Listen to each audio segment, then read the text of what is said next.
আসসালামু আলাইকুম প্রিয় ভাইয়ারা, কবুতর লালন পালন করতে গিয়ে আপনি কিন্তু বিভিন্ন রকমের প্যারার মধ্যে থাকা লাগে। এর মধ্যে সবচেয়ে গুরুত্বপূর্ণ বিষয় হচ্ছে খাবারের যে বিষয়টা। আপনি কি খাবার দিয়ে কবুতর লালন পালন করবেন। তো সারা বছরই কিন্তু কবুতরকে খাবার দিতে হয়। কোনো একটা সময় ভালো খাবার, কোনো একটা সময় খারাপ খাবার, ব্যাপারটা কিন্তু এমন না।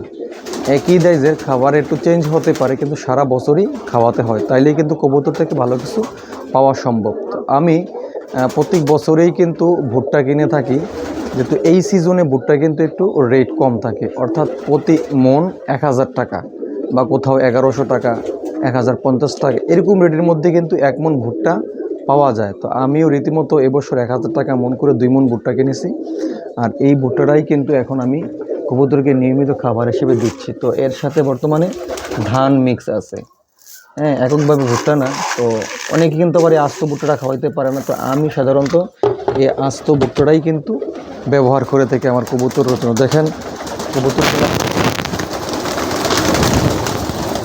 তো এইভাবে দিলেই কিন্তু ওরা আস্ত খেয়ে ফেলে। এর মধ্যে মূল কারণ কে জানেন? এই যে দেখেন, আপনি যদি এই কবুতরটা একটু দেখেন, সে আস্ত ভুট্টাটাই কিন্তু আগে খাচ্ছে। এখন ওরা কিন্তু আস্ত ভুট্টাটা খেয়ে ফেলে। আপনি যদি এই অভ্যস্তটা করতে পারেন আস্ত ভুট্টা খাওয়ানোটা, তাহলে কিন্তু আপনার জন্য উপকার আছে। কেন উপকার? সেটা হচ্ছে আপনি, ওরা যখন নিজে খায় এবং বাচ্চাকে খাওয়ায়, দীর্ঘ সময় পর্যন্ত খাবারের থলিতে আস্তে আস্তে কিন্তু এটা হজম হয়, খাবারটা নরম হয়, তারপরে খাবারটা হজম ক্রিয়াতে কাজ করে। তো এজন্য আপনি চেষ্টা করবেন এই আস্ত ভুট্টাটা খাওয়ানো অভ্যাসটা করে নিতে।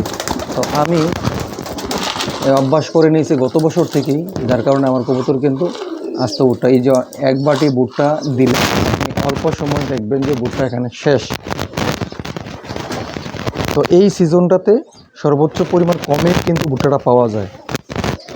চাইলে আপনি আপনার আশেপাশে এলাকা থেকে, যে এলাকাতে ভুট্টাগুলো উৎপাদন হয়, ব্যাপক আকারে ভুট্টা উৎপাদন করে, ওখান থেকে কিন্তু আপনি খুব ইজিলি এই কম টাকার মূল্যে ভুট্টাটা সংগ্রহ করতে পারবেন। তো কবুতর পালতে গেলে কিন্তু আসলে খাবারের ব্যাপারটা গুরুত্বপূর্ণ একটা বিষয়। প্রত্যেক বছরই কিন্তু এই সিজনগুলো আপনি পাবেন না। এখন যে কম রেটে ভুট্টাটা পাচ্ছেন, আপনি দেখা গেছে যে 2-3 মাস পরে কিন্তু এই রেটটা পাবেন না, অর্থাৎ কৃষক থেকে এই রেট আর কখনোই পাবেন না। কিন্তু আমরা যখন বাহির থেকে কিনতে যাই, ভুট্টার কেজি 40-45 অথবা 50 টাকার মধ্যে পড়ে যায়। আর সেখানে এই 1000 টাকা মন হিসাবে কিন্তু কত করে পড়ে আপনি দেখেন, 20-25 টাকা মনে হয়, 25-26 টাকা মনে হয় যে পার কেজিতে পড়ে। তো অনেক টাকাই সেফ। তো আমি প্রত্যেক বছরই কিন্তু এই সিজনটা আসলে 1-2 মন করে কিনে রাখি। তো এই বছর মাত্র 2 মন কিনলাম। আশা করি পুরা বছর এভাবে ধান বা অন্য কিছু মিক্স করে কিন্তু ওদের মধ্যে হয়ে যাবে। তো এটাই হয়েছে একটা টেকনিক।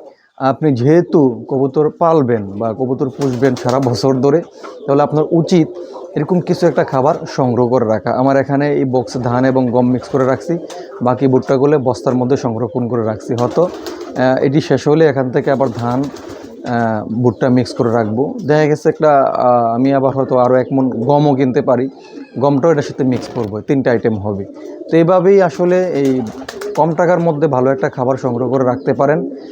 বিগ বাজারে তো দামি খাবার সম্ভব না, তো কবুতর থেকে ভালো কিছু পাবেন। কারণ খাবার যদি আপনি কবুতরকে কন্টিনিউ দেন, কবুতরের গ্রোথ ভালো থাকবে। কবুতরের বডি, অনেকে বলেন যে ভাই কবুতরের বডি শুকাই গেছে, তাহলে এটা আর হবে না। কবুতর যদি খাবার পায়, তাহলে কবুতর অন্ততপক্ষে ভালো থাকবে, ডিম বাচ্চা নিয়মিত করবে। তো আমার কবুতর কিন্তু আলহামদুলিল্লাহ সব দিক থেকে ভালো আছে। তো সবাই চেষ্টা করবেন এই সিজনগুলোতে কিছু খাবার স্টক করে রাখার জন্য। ভালো থাকবেন। কারো যদি কোনো পরামর্শ প্রয়োজন হয়, অবশ্যই কমেন্টস করে জানাবেন। ভালো থাকবেন সবাই। আল্লাহ হাফেজ।